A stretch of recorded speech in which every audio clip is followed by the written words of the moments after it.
Halo, Assalamualaikum warahmatullahi wabarakatuh.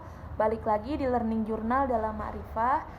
Kali ini aku mau ngebahas materi yang telah disampaikan pada perkuliahan minggu ini, yaitu yang dipresentasikan oleh kelompok 7 atau kelompok terakhir yang membahas tentang Departemen Sinematografi.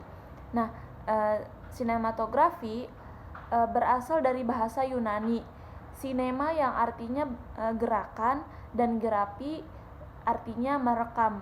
Jadi sinematografi ini adalah ilmu terapan yang membahas tentang teknik menangkap gambar dan sekaligus menjadi rangkaian gambar yang memiliki kemampuan menyampaikan ide dan cerita. Nah, lalu unsur-unsur sinematografi itu yaitu dalam sinematografi seseorang sinematografer tidak hanya bertugas merekam setiap adegan, tapi juga bagaimana ia mengontrol dan mengatur setiap pengambilan gambar, seperti jarak, ketinggian, sudut pengambilan gambar, dan lain sebagainya. Nah, hal ini bertujuan untuk memperlihatkan serta menjelaskan objek tertentu secara mendetail dengan mengupayakan wujud visual film atau video yang tidak terkesan monoton. Sinematografi ini memiliki berbagai etika yang berbeda, seperti pencahayaan, pengetahuan, komposisi, dan kebebasan berekspresi dalam imajinasi. Hal ini menjelaskan bahwa unsur sinematografi secara umum dapat dibagi menjadi 5, yaitu yang pertama angel shoot, yang kedua type shoot, lalu composition, continuity, dan cutting. Yang selanjutnya yaitu peran sinematografi. Nah, pada tahap praproduksi yang harus dilakukan oleh sinematografer adalah membaca skrip terlebih dahulu dan berdiskusi dengan sutradara untuk menentukan look dari sebuah film. Nah, saat produksi, sinematografer akan memastikan semua rancangan, tata cahaya, dan juga kamera yang sudah disetujui saat produksi dapat dieksekusi dengan lancar.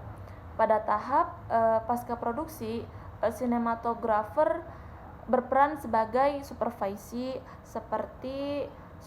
seperti sinematografer akan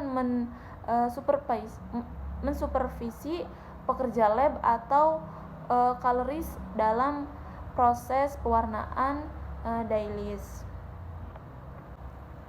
Yang selanjutnya yaitu departemen artistik. Nah, penata artistik berarti penyusunan segala sesuatu yang melatar belakangi cerita film, yakni berhubungan dengan pemikiran tentang setting, seperti tempat dan waktu berlangsungnya cerita dalam film. Nah, Departemen Tata Artistik merupakan salah satu divisi penting dalam dunia perfilman karena tim inilah yang menciptakan kesan tersendiri pada sebuah film. Keberhasilan saat pembuatan film yaitu salah satunya bantuan dari peran divisi artistik ini ya. Nah, jadi seorang production designer, perancang tata artistik diharapkan mampu menerjemahkan skenario dan konsep cerita ke dalam bentuk artistik yang nyata atau tampak. Yang selanjutnya yaitu susunan kru departemen tata artistik. Yang pertama ada wardrobe, lalu properti atau set dresser, yang ketiga tata rias, yang keempat desainer produksi atau production designer, yang kelima art director, yang keenam asisten art director, yang ketujuh desainer set, yang kedelapan graphic designer, yang kesembilan set dekorator, yang ke-10 buyer atau runner, yang ke-11 props master, yang ke-12 props builder. Selanjutnya yaitu tahap-tahap dalam pembuatan film. Nah, yang pertama itu ada tahap praproduksi. Tahap praproduksi ini merupakan kegiatan tahap perencanaan produksi film yang akan diproduksi. Tahap praproduksi adalah tahap awal pencarian data, di mana data tersebut akan digunakan sebagai pedoman untuk melakukan tahap produksi. Lalu yang selanjutnya atau yang kedua, tahap produksi. Nah, dalam produksi film merupakan proses yang paling menentukan keberhasilan penciptaan sebuah karya film, yaitu pada tahap produksi ini. Lalu yang ketiga, tahap pasca produksi. Nah, tahap ini adalah tahap akhir dari rangkaian produksi. Tentunya pada saat produksi atau syuting gitu, materi belum beruntutan sesuai dengan konsep kita, maka dalam tahap ini diperlukan melakukan pemotongan yang tidak perlu atau salah, menyisipkan, penggabungan, memberikan koreksi baik warna ataupun suara, memberi efek jika perlu, sehingga hasil yang kita dapat lebih maksimal.